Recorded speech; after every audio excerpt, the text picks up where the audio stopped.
जय श्रीमन नारायण। मित्रों आज हम बात करेंगे महर्षि पराशर द्वारा रचित बृहद पराशर होरा शास्त्रम के अध्याय 62वें की। 62वें अध्याय में कुल मिलाकर 75 श्लोक है और इन 75 श्लोकों में महर्षि पराशर ने शुक्र की महादशा में बाकी सारे ग्रहों की अंतर्दशाओं का विस्तृत वर्णन किया है। तो आज के पहले हमने इन 75 श्लोकों में से 1 से लेकर 19 श्लोकों तक का अध्ययन कर लिया है और आज हम श्लोक नंबर 20 से लेकर श्लोक नंबर 29 तक कुल 10 श्लोकों का अध्ययन करेंगे। इन 10 श्लोकों में महर्षि पराशर ने शुक्र की महादशा में चंद्रमा की अंतर्दशा के विषय में बड़ा ही विस्तृत वर्णन किया है। ठीक है, तो आज के पहले वाले वीडियोज को अगर आपने नहीं देखा है तो आप हमारे youtube.com/बालाजी ज्योतिष केंद्र इस चैनल पर जाइए और वहां जा करके हमारे सारे वीडियोज को देखिए, लाइक कीजिए और अपने मित्रों, प्रियजनों, रिश्तेदारों में, सुहृदजनों में शेयर भी कीजिए ताकि वैदिक सनातन धर्म का प्रचार प्रसार हो सके। ठीक है, तो चलिए आज का अध्ययन हम आरंभ करते हैं। महर्षि पराशर अपने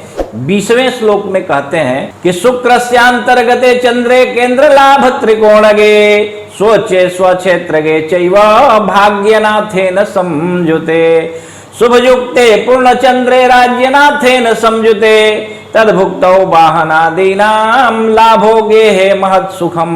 कहते हैं कि यदि आपकी कुंडली में शुक्र की महादशा चल रही हो और अंतरदशा में जब चंद्रमा आए तो आप अपनी कुंडली निकाल कर देखना कि आपकी कुंडली में चंद्रमा कहाँ बैठा है। यदि चंद्रमा आपकी कुंडली में लग्न से गिनती करने के बाद किसी केंद्र में या किसी त्रिकोण भाव में या 11वें भाव में या उच्च का होकर के वृषभ राशि में कहीं भी बैठा हो या अपने घर में यानी कर्क राशि में ही बैठा हो या भाग्येश के साथ में कहीं बैठा हो या किसी शुभ ग्रहों के साथ में हो, दशमेश के साथ में हो और चंद्रमा का पूर्ण बिंब अर्थात आपका जन्म शुक्ल पक्ष में हुआ हो तो ऐसा चंद्रमा आपको वाहन आदि का लाभ करवाता है एवं घर में अनेकों प्रकार के सुखों को सहज ही प्रदान कर देता है। 22वें श्लोक में महर्षि पराशर कहते हैं कि महाराज प्रसादेन गजान्तेश्वर्यमादिशेत् महानदी स्नान पुण्यम देव ब्राह्मण पूजनम। कहते हैं महर्षि पराशर कि अगर ऐसा चंद्रमा आपकी कुंडली में कहीं बैठा हो तो राजा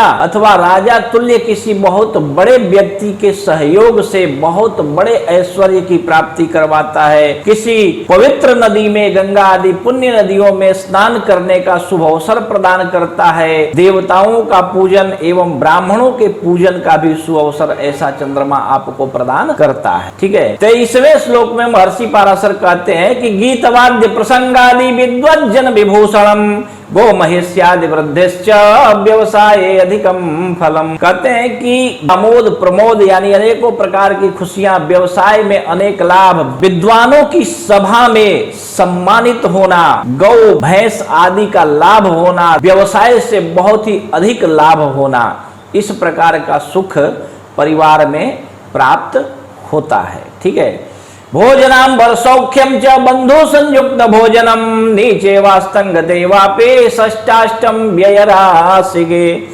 महर्षि पराशर कहते हैं अपने 24वें श्लोक में कि भौतिक सुखों की प्राप्ति करवाता है तथा हर प्रकार से परिवार का सुख प्रदान करता है।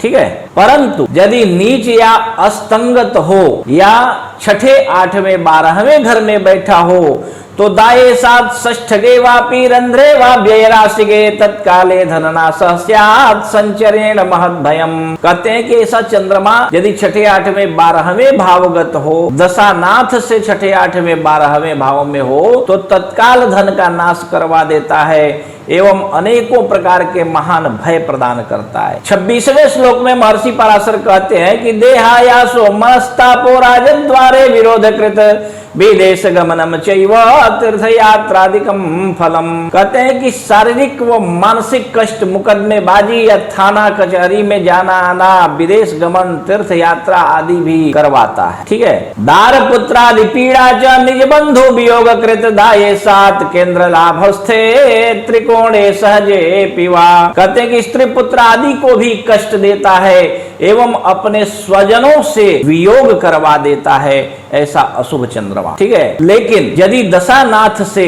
किसी केंद्र या किसी त्रिकोण भाव में या लाभ भाव में अथवा तीसरे घर में भी यदि चंद्रमा बैठा हो तो राज प्रीति करिम चैव देश ग्रामाधिपत्यकम धैर्यम यशः सुखम कीर्तिर्वाहनाम बरभूषणम कूपाराम तड़ागादि निर्माणम धन संग्रह भुक्त्यादौ देह सौख्यम स्याद अंते क्लेशस्तथा भवेत।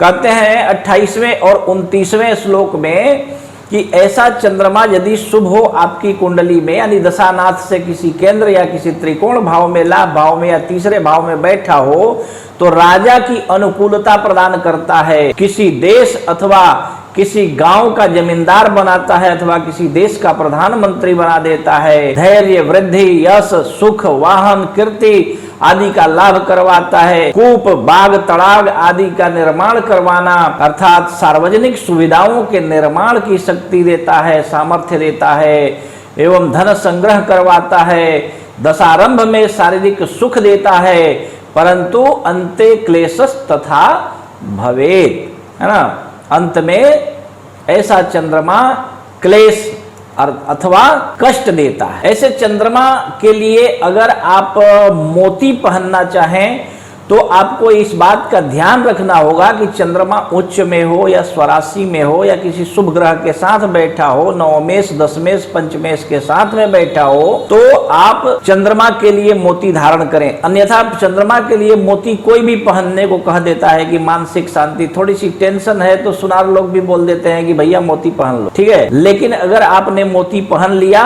तो ऐसा चंद्रमा आपको उम्मीद से अधिक नुकसान कर सकता है। इसलिए चंद्रमा के लिए सावधानी पूर्वक, और चंद्रमा के लिए मोती बहुत सस्ता आता है। वैसे तो आप गूगल में सर्च करेंगे कि टॉप क्वालिटी पेरल, है ना, तो आपको उसका प्राइस दिखेगा लाखों में, है ना, परंतु आप नॉर्मल, लेकिन इस बात का आप सदैव ध्यान रखें और ओरिजिनल रत्न ही धारण कीजिए।